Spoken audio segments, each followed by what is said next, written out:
नमस्कार मित्रों, अश्विनी सीरीज में आपका स्वागत है। मित्रों, आज चर्चा परसों राज्यसभा की वोटिंग हुई और जो हिमाचल और उत्तर प्रदेश में हुआ, नया तो नहीं था, लेकिन इसने एक बार फिर सिद्ध कर दिया कि हिंदुस्तान में मतदाताओं के मत की कोई कीमत नहीं है। हमारे तथाकथित माननीय जब चाहे हमारा मत अपने स्वार्थ के लिए, अपने लक्ष्यों की प्राप्ति के लिए कभी भी बेच सकते हैं। मित्रों, सोचिए, आपने सपा को वोट दिया या कांग्रेस को वोट दिया और कालांतर में उस चुने हुए प्रतिनिधि ने क्रॉस वोटिंग करके वो वोट भाजपा को दे दिया, तो बेसिकली तो आपका वोट बिका। लेकिन ये बात हमारे चुनाव आयोग को समझ में नहीं आ रही, क्योंकि चुनाव आयोग संविधान की कसम खा के संविधान के लिए नहीं, सत्ता के लिए काम करता है। हालांकि ये पहली बार नहीं हुआ। क्रॉस वोटिंग, हॉर्स ट्रेडिंग, ये बड़े कॉमन शब्द हैं और ऐसा केवल हिंदुस्तान की डेमोक्रेसी में ज्यादा होता है। जब कांग्रेस थी उस समय भी आए दिन इस तरीके की हरकतें होती थी। कुछ विधायक चुन के जाते थे, कालांतर में वो कांग्रेस को सपोर्ट दे देते थे और जिस कांग्रेस के विरुद्ध वहां की जनता ने वोट किया, वो वोट पुनः कांग्रेस को बिक करके कांग्रेस को मिल जाता था। मित्रों, एक मजाक हो रहा है। क्या सरकार का ये दायित्व तो नहीं, क्या चुनाव आयोग का ये कर्तव्य नहीं कि सुनिश्चित करे कि आम मतदाता का वोट ना बिके? हॉर्स ट्रेडिंग दुनिया जानती है, एक बहुचर्चित शब्द है भारत की राजनीति में। अब देखिए, कितने चुनावों में, पिछला अगर उदाहरण ले ले, मध्य प्रदेश में जो हुआ या जो राजस्थान में हुआ या जो आपके महाराष्ट्र में हुआ, कैसे भेड़ बकरियों की तरीके से विधायक लाद के ले जाए जाते। तो जिस लोकतंत्र में विधायक सुरक्षित नहीं है, जिस लोकतंत्र में सांसद सुरक्षित नहीं है, वह एक आम आदमी के मत कितना सुरक्षित होगा, सोचा जा सकता है। मित्रों, ये बहुत गंभीर है आने वाले समय के लिए, और उससे ज्यादा गंभीर है जिस तरीके से कन्वर्जन ट्रेंड चला है। कांग्रेसी भाजपा में भाग रहा है, सपाई भाजपा में भाग रहा है, बसपाई भाजपा में भाग रहा है। मित्रों, मुझको तो लगता है अगर किसी दिन ये इम्पोर्टेड नेता अगर एकदम से फिर पलट गए, तब भाजपा का क्या होगा। हालांकि कल अमित शाह ने कहा है कि हमारे कार्यकर्ताओं को परेशान होने की जरूरत नहीं, परंतु मित्रों, आदर्श क्या स्थापित हो रहा है? यही तो कांग्रेस करती थी।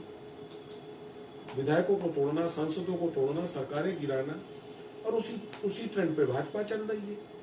क्या ये दीनदयाल की सोच है? सोचिए, क्या ये वही भाजपा है जिसके जन्मदाता पंडित अटल बिहारी जैसा व्यक्तित्व था? और यही सब होना था मित्रों, तो हिंदुस्तान के आम नागरिक को हासिल क्या हुआ? सोचने वाली बात। और इसके लिए जितनी केंद्र सरकार जिम्मेदार है, उससे कहीं ज्यादा जिम्मेदार हिंदुस्तान का चुनाव आयोग है। ये जो उपकृत करके अधिकारी बैठा ले जाते हैं, इनका समर्पण भारत के संविधान के लिए नहीं है, भारत के मतदाता की मत की सुरक्षा के लिए नहीं है। इनका समर्पण सरकार की स्वार्थ और लक्ष्य पूर्ति के लिए। ये ज्यादा गंभीर विषय है, और ये इसलिए भी गंभीर है कि अगर ये ट्रेंड न रोका गया तो समय दूर नहीं जब हिंदुस्तान एक बार फिर आर्थिक गुलामी की तरफ चला जाएगा। बड़े बड़े कॉरपोरेट अपने विधायकों को खरीद करके अपनी मनमर्जी की सरकार बनाएंगे, उन सरकार से अपनी मनमर्जी की नीतियां पास कराएंगे। वो तो आज भी यही रहा है। लेकिन अगर ये इस पे नियंत्रण नहीं किया गया तो मित्रों, वो दिन दूर नहीं कि हिंदुस्तान का आम आदमी एक बार फिर आर्थिक गुलाम हो जाएगा, मानसिक गुलाम हो जाएगा। भाजपा से उम्मीदें थी, अपेक्षाएं थी कि यह आदर्शों की और सिद्धांतों की पार्टी है, लेकिन जिस तरीके से लक्ष्य प्राप्ति के लिए भाजपा कार्य कर रही है, नेता इंपोर्ट कर रही है, सरकारें तोड़ रही है और इस तरीके की क्रॉस वोटिंग करके अपनों को ला रही है, मित्रों, ये लोकतंत्र के खात्मे की स्थिति है। मुझे याद आता है, हिंदुस्तान की इसी सदन में पंडित अटल बिहारी वाजपेयी ने अपने पहले सरकार के कार्यकाल के दौरान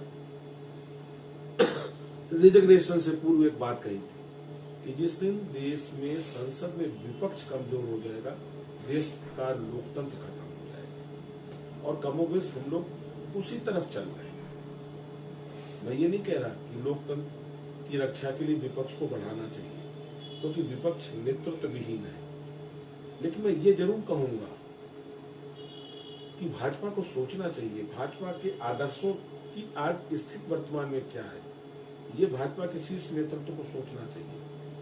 आप सरकारें बनाएं निसंदेह, लेकिन अपनी पॉलिसियों पर जीते, इस तरीके से नहीं, और रोके, आम मतदाता का मत बिकने से रोके, सुनिश्चित करें कि उसका मत पूर्णतः सुरक्षित है। जिस पार्टी को, जिस प्रत्याशी को उसने मत दिया था, वो मत उसी प्रत्याशी के पास है, उसी पार्टी के पास है। मत की बिक्री नहीं हुई है। ऐसे किसी संवेदनशील मुद्दे के साथ पुनः आपसे मुलाकात करूंगा मित्रों। नमस्कार।